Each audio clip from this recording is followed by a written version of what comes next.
Жолдош генерал-полковник, Жалал Абад обласынын Сузак райондук ички иштер бөлүмүнүн жаңы имаратынын ачылуу аземине өзү курам дизилди. Баяндаган полковник Азанов. Саламатсыңар жолдоштор. Саламат болуңуз. Бүгүнкү Сузак райондук милиция бөлүмүнүн ачылышы менен куттуктаймын. Ура! Ура! Ура! Эркин тур. Эркин тур.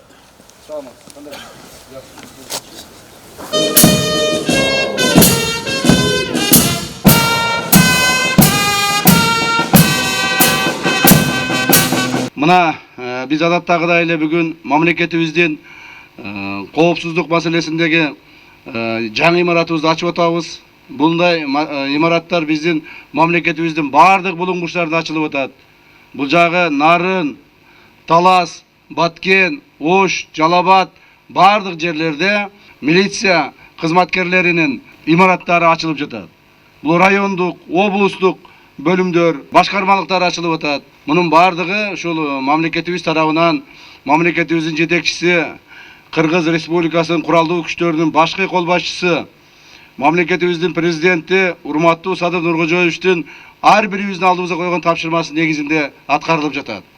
Себеби өзүңүздөр жакшы билесиздер, мына биздин урматтуу ардагерлерибиз бул жерде баары көрүп, билип турушат. Өмүр бою мына силерге окшоп кызмат кылып, катарда тизилишип, эми ардагер болуп мына төрүбүздө турушат. Бул аксакалдар жакшы билет.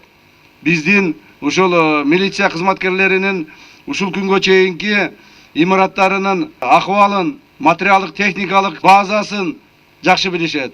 Мына ошолордун бардыгын чыңдоонун ниетинде азыр иш аракеттер жүрүп жатат. Өзүңүздөр жакшы билесиздер, ушул иш аракеттердин башында, милиция кызматкерлеринин башында Кыргыз Республикасынын ички иштер министри генерал-лейтенант Улан Ниязбеков башына туруп, ошонун уюштуруучулугу негизинде, жакшы кызмат кылган негизинде көптөгөн жакшы иштер аткарылып атат.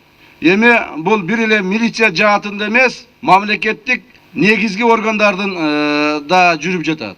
Бул деген коопсуздук органдарында, сот органдарында, прокуратура органдарында, милиция органдарында бардык жерде материалдык техникалык базасы, жаңы имараттар курулуп, жаңыдан ушул тапшырмалар берилип келе жатат. Урматтуу милиция кызматкерлери, урматтуу ардагерлер, эми ушул түзүлгөн шарттардын бардыгы биз үчүн чоң милдет да болуш керек. Себеби ошо түзүлгөн шарттарды туура пайдаланып, элге ак кызмат кылып, берилгендик менен кызмат кылып, ошо элдин бизге болгон ишеничин актоо бул негизги биздин милдеттерибиздин бири. Мен ишенем, бүгүнкү күндө кызмат кылып аткан милициялардын арасында басымдуу көпчүлүгүңүздөр мыйзамдын чегинде мамлекетке берилгендик менен кызмат кылууну максат кылып койгонсуздар. Ошол эле мезгилде арабызда мыйзам бузуп, мыйзамды так аткарбастан, же болбосо элдин талаптарына, элибиздин журтубуздун талаптарына жооп бербеген кызматкерлерибиз да бар экендигин моюнга алышыбыз керек. Жана ошондой кемчиликтерди мындан ары кетирбегенге аракет кылышыбыз керек. Бул бир эле милиция кызматкерлеринде эмес, бул бардык мамлекеттик органдарда бар. Ушул талаптарды, ушундай кемчиликтерди кетирбегиле деген талапты президентибиз алдыбызга коюп келет. Мына кече эле айтайын бир мисал катары. Кечинде эле облустук сот системасында, Жалал Абад облусунда 3 облустук соттун судьясы кармалып камалды. Эмне үчүн? Ошол 3 соттагын президенттин алдынан өткөн. Жогорку соттун судьяларды тандоо кеңешинен өткөн. Көп жылдан бери кызмат кылып келишкен. Ошо президенттин алдында убадасын беришкен таза кызмат кылабыз деп. Бирок ошол эле мезгилде жеке кызыкчылыгына берилип кетишип, жанагыдай коррупциялык элементтерге берилип кетишип, мыйзам бузушту. Мына ошол негизинде кече алып барып аларды камадык. Дагы айтайын, бизде мыйзам бузуучуларга, мамлекетке зыян келтирүүчүлөргө жана коррупциялык элементтерге жол бергендерге эч кандай аёо болбойт. Муну биз баарын өзүбүздөн башташыбыз керек. Башка элге, башка биздин эл журтубузга талапты коёрдо, биз өзүбүзгө талап коюшубуз керек. Мыйзам бузамбы, бузбаймбы деген. Форманы кийдиңби? Демек, ошого татыктуу болгонуң. Мамлекет саган ошол укук коргоо органдарынын полномочиясын бердиби? Демек, ошону туура талаптуу жана максаттуу аткарганга аракет жасашыңар керек. Ар бир нерсе салыштырмалуу болот. Силердин эмгегиңерге баа бериш бул элдин гана баасы болот. Эл милиция кандай иштеп атат десе, демек ошол баа туура болот. Биз милициянын иштегенин өзүбүз баалап, жакшы иштеп атат деп мактана албайбыз. Биз мактанабыз, биз сыймыктанабыз, милициянын жакшы иштеп атканына ишенебиз бир гана учурда. Бул элдин баасы берилген учурда. Эл баасын бериш керек силерге. Милицияны көргөндө биздин Кыргыз Республикасынын ар бир жараны, мына менин коргоочум, мына менин милициям. Милицияга барсаң, милиция татыктуу, мыйзамдуу жана акыйкаттуу чечим кабыл алат деп ишениш керек. Ошого аракет кылышыңар керек. Анан кээ бир милиционерлер бар, мен ачык эле айтайын. Көрбөй калат, билбей калат. Анан кийин эч ким көргөн жок, бул жерде камера жок дешип ар түрдүү жумуштарга барып атышат. Ошентип мыйзам бузган сайын сенин эмес, сен өзүңө зыян келтирсең макул, жалгыз өзүң мыйзам бузуп. Сен өзүңнүн чогуу иштеп аткан кызматкериңе зыян келтирип атасың. Чогуу иштеген бардык милициялардын бетине кара көө жаап атасың. Мына ошондойго барбашыбыз керек. Мен муну силердин алдыңарда кимдир бирөөңөрдү күнөөлүү деп айткым келбейт. Бирок ошол эле мезгилде ошондой нерсеге барбашыңарды талап кылабыз. Мыйзам бузбай, элге, мамлекетке берилгендик менен кызмат кылгыла. Силердин бааңардын эң негизгиси кылмышкерлер азайыш керек. Кылмышкерлер кылмыш кылдыбы, ал татыктуу жазасын алыш керек. Бир дагы кылмышкер кылмыш кылып жазасын албай калбаш керек. Мына ошондо гана бизде тартип болот. Мына ошондо гана коомубузда тартип болот. Элибиз ишенет силерге. Жумушуңар оор. Күнү түн иштейсиңер. Жамгыр жаайбы, кар жаайбы, күн ысык болобу, кайсы маалда болсо дагы тур деген жерде туруп, тартипти камсыз кылып иштеп атасыңар. Ал жерден эч ким силерге жаман сөз айта албайт. Бирок ошол эле мезгилде жана айткандай талаптарды дагы эстен чыгарбаңыздар. Арабызда болгон мыйзам бузуучулук болсо, бири-бириңерге жардам бергиле, айткыла, бири-бириңер токтоткула, мурдагыдай көз жумуп коймой болбойт. Милиция кызматынын керлеринин арасында дагы мыйзам бузуучулук болсо, жоопко тартылат. Муну да эстен чыгарбагыла. Кайсыл орган болбосун, укук коргоо органы болобу, органы безопасности, органы прокуратуры, органы судов, все, кто нарушает, будет привлечены к ответственности в соответствии с нашим законодательством. Вот эту ответственность никогда не забывайте. Имея, одевая форму милиционеров, вы должны быть достойны этой формы. Вы должны быть очень бдительны и преданно служить своему государству. Мы очень надеемся, что вы данные требования будете выполнять. Еще раз выражаю благодарность тем, которые помогли нам построить данное здание. Теперь отныне все здания РОВД по всей стране будет переделано. Ни в одном РОВД не будет состояться такие вещи, чтобы там не были какие-либо условия. Везде будет созданы условия, везде будет обеспечены материально-технические базы, будет обеспечены хорошей зарплатой. Значит, мы от вас ждем тоже результатов, уважаемые милиционеры. Рахмат барыңыздарга, ишиңиздерге ийгилик болсун, денсаулыкта болуңуздар. Кудай буйрса, мындан арда чогуу элибизге кызмат кылганга буйрсун. 2 күн алдын ушул ровдун ачууга президентибизден уруксат сураганда, мен барып ушул ровдун ачып, имаратын ачып берели, жаңы имараты салынды дегенде президентибиз айтты эле. Андай болсо барсаңар менден берек кылып ала баргыла деп президентибиз ушул машиналарды берди эле, ушул машиналарды ровдуга тапшырып койлу. Бул урматтуу президентибиздин силерге берген белеги. Автоунаа делегин алууга келди. Куттуктайм.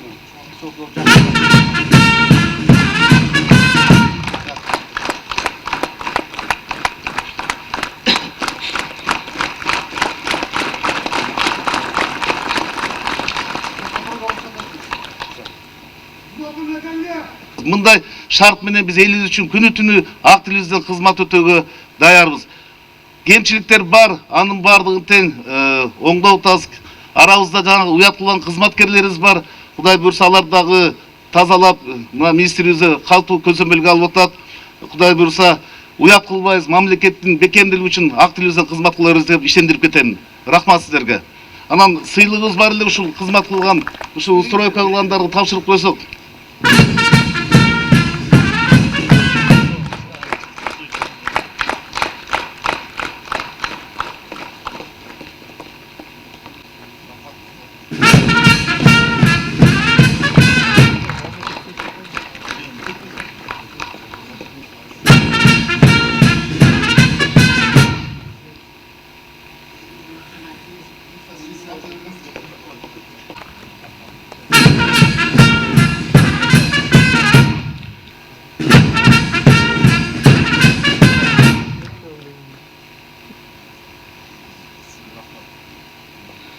Министр милицияның генерал-лейтенанты Ниязбеков. Ата жұртыма қызмат қыламын. Сузак райондық ішкі бөлімі имараты заманбас салынып, қызматкерлерге барлық шарттар түзілгенін бүгін байқап тұрабыз. Жаңы имаратыңар құт болсын, құрметті кесіптештер. Сіздерге Құдай күш-қуат берсін, араңардан еш қатан жоғалту болсын. Еліміздің бейпілдігі, қауіпсіздік үшін ақ ниет қызмат өтіп, берген антыңарға бек тұрып, сіздер де бізге оқшап, ардагер болғаныңарды Құдайым сіздерге дағы насip етсін.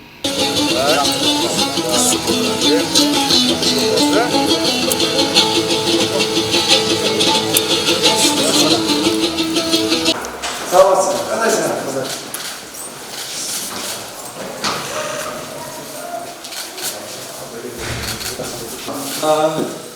Önceden çoğuşlar ölçüp. Cepte kamera, televizyonlarda online saytının geliştirmeyi bulup, kamera çalışıyor tuttan bağlı sanat nasıl en altı. Oturmuşlar şu kameralar bardağı işletip duruşuna gerekti. Basıttan yer işletip de iştegenleri tekşerip duruş gerek. Ya da kamera var, depoyası var, böyle жазбай қалышы мүмкін, başka olup қалышы мүмкін, var tekniski обслуживать duruş gerek. Постоянно bardağı bayağı qarayıp bizge paket aktarı bergen keçebede uyumlar etmedi. Вот именно ушунун иши. Ayağından жүрүп oturuşu akırı милиция кызматкерлери менен биздин кызматкерлер чогулуп отуруп туруп таап чыгышты.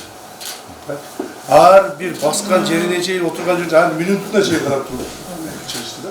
Таап чыгышты.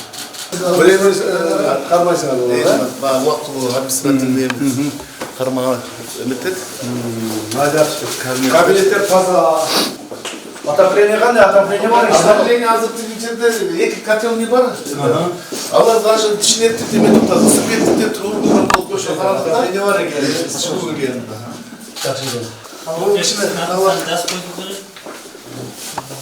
O koy vereyim. İyi, Ya bir yakta geldi.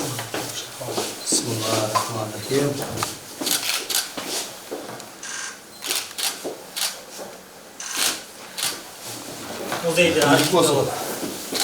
İlk olsun.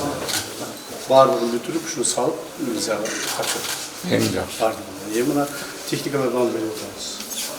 Allah razı ederler. Sevdiğinde biz Murda kadayla bilesizler. Murda yana köprüde bir işte. Ulusal Koopsuzluk Kızmatı, militsiya, prokuratura, sot birbirine tutuşup, birbirine talaşıp, ona da yola verçiler. Azanday yok. Varlığı tımak. Varlığı tımaktı. Kimlik kana kemçiligi olsa jardan beri kol doyut, kuvvattayt, birbirini kol doyut, tutup alıp götürürüz. Prezidenti kolu falan hoş olur. Bizge ayırması yok. Milisiyasın bu, prokuraturasın bu, cem olması, kovupsuzluğusun bu, sotsun bu, bardığı bir gana maksatlar. Memleketin milliyet atkaracağız. Şunday bir tapşırmalar koyulduğunda, şunun için oşunun çekinde cesalgan cümüş. Anam jatat turgan mına kesin oturan enesini nasıl? Ancak bunlar jatıp kalar. Anam az kalan internet orada yok. Çıkarıp adaylıdan yesine alıp verin ya. Jatıp kıyılışır. Evet. Özümüz biraz Uğurlarız misyan жүрегі de. Yürek de o. Жүрегі. Uğurlarız günü tünü degen qanday kılmış bolsa dagın vaqtısına qarabay, vaqtın bütті iş vaqtısı debeyt, başka debeyt, günü tünü şu жерде жатып, uqtap, dem alıp, qayra turup alıp işletip kete berişedi. Жақсы болды. Жаназам жайнаған Taraflar reyneler solu. Pazar gelirsin, soğuma tamam işim, çok oturuşu. İş çıkmadı. Burada solun oldu ha. Emide. Uzak Rova'da sporcal çok ne? Volkan emez. Uzak Rova'da sporcal çok. Kaçıda Volkan. Sporcal çok. Ne Rova'nın sporcu Ben sporcu oldum. Çalamattın mı? He? Baba olsun hocam. Emine'de Sırttan gidiyor. Gel biz Emir'de. Начальник dedi koyup alıyorum gol kırgısın mı? Çok Seninki sportsmensin de biz seni.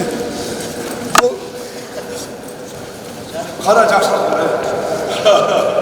Sen beni karama.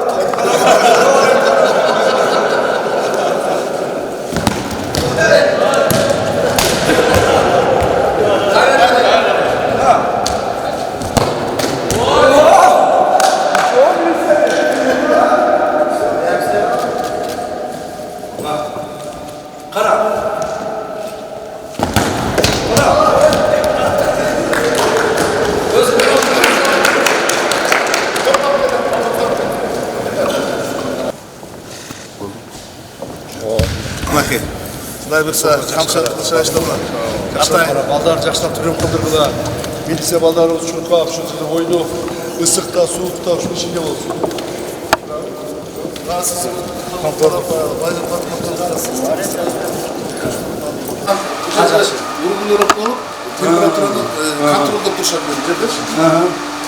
Geçen bir sekişindeki zanlı spekülleri Bayko'da işleşirken Var, he? üç kaçaklar konuştu. Zaklarlar 15 milyon oyun verdi. Yaşlantıya başka. Çizgilik olsun. Kömür жақсы ne bir şey mi? Eski robotu eskiler değil mi? Hazır уже елестете алмайсың, ha? Yok. Hazır елестете алмайсың. Eski robotu başkaça болды çünkü. Sen qандай işler gelsen, sen qандай adamlarga qabul alsan, adamlarga qilgan muomalang, nizam qilgan muomalang, shuning bardigi keyin kelib bizga aytadi da elchi. Sen to'g'ri emas ish desang aytadi, ha, Niyazbek to'g'ri emas ish qilibdi. Sen yaxshi desang aytadi, ha, Niyazbek молодец ekan. To'g'rimi? O'sha yetakchilarga til tegizmash uchun toza ishlaydi, ha? Yengil bo'lsin. Yaxshi ishlaysiz. Жалмат қабыл алған Жанындарды қабыл аласың, да? Елдер арыз менен келеді ғой, арыз мұң менен саған келеді ме, тура ма? Ошондон мамилени жакшы кылганда элгечи. Элге мамилени мына эл саған арыз менен келгенде ошону арызды жакшылап кабыл алып, устанавливать первичное обстоятельства сен. Так? Потом ошо соответствующим образом керектүү тергөөчүгө, керектүү кызматкерге жөнөтүп, багытын берип, баягыдай грубый кылып бар, чык дебестен әрекет қылыш керек, жардам беріш. Мақұл ғой? Анан кейін баяғы не деп қояды, қайдеге қарабастан барды келген журналға регистрацияларды қылып, барды қолдарды қойдырып, жауапкершілікті қараш керек. Шынында болсын. Не деп? Игілік болсын. Сізге жинеңіз, ә? Игілік болсын. Сау шындай жау. Орда жақсы қара. Қандай іште? Қандай іште? Жаңағы елдер үш жерден алады, райондық болып. Burada Бішкектен алып жүрмесіздер. Азыр үш жерден судьяны Сұрақтар бар, бияқа келгендердің бардығын ар жаққа чұрқатпастан жақсылап еметі шығар керек та. Мақұл ба? Бар, бір сәтвет жоқ. Кешен қайтып отыр. Şu жақсылап абсурд жетіш керек. Анан кейсілер жаңағы келгендерден мұрда шындай деді. Справка үшін 5 тиын, 10 тиын деп тияқ бер. Задержка қылып қармап отыру бастан. Мақұл ба? Тесттен үшін жасап берді. Абсурд жетіп келгендерді. Жақсы қызмат қылғанар. İyilik болсын işiniz gibi.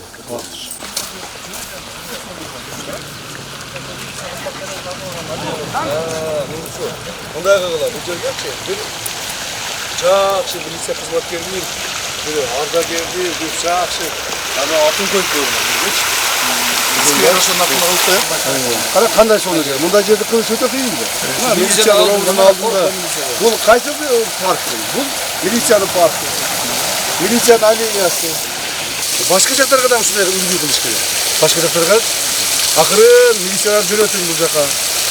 Начальник ұрудыларды келіп көріп кетсін. Көріп қой, мен осындай қылайын. Ертең жаздан бастап жерді алып алып тұрып, осындай қылып, соны қылып, оны жасапсың.